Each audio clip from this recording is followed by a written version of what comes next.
పక్కా తెలిస్తే మిగతా రాష్ట్రాలలో మిగతా ముఖ్యమంత్రులందరికీ కూడా విధి లేని పరిస్థితి వస్తుంది.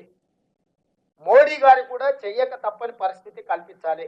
అందుకే రాహుల్ గాంధీ గారు మన పార్లమెంట్లో లోక్సభలో బడ్జెట్ సమావేశాల సందర్భంగా మాట్లాడిండు. ఆ తర్వాత బీహార్లో మాట్లాడిండు.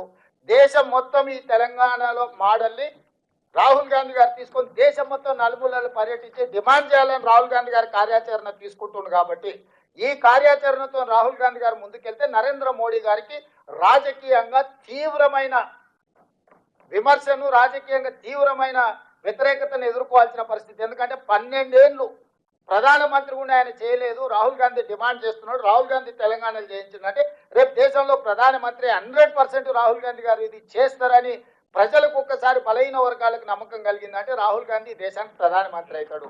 రాహుల్ గాంధీ ప్రధానమంత్రి అయితే మొట్టమొదట నష్టపోయేది నరేంద్ర మోడీ.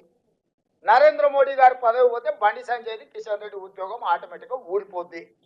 వాళ్ళ ఉద్యోగాల రక్షణ కోసం మన ప్రభుత్వం చేసిన ప్రక్రియను మొత్తాన్ని తప్పుబట్టి దీంట్లో కొంతమంది కొన్ని సంఘాలను, కొంతమంది వ్యక్తులను వాళ్ళకు ఉన్న పరిమితమైన జ్ఞానమో సమాచారం లేకపోవడం వల్లనో వాళ్ళు ఏదేదో మాట్లాడుతున్నారు.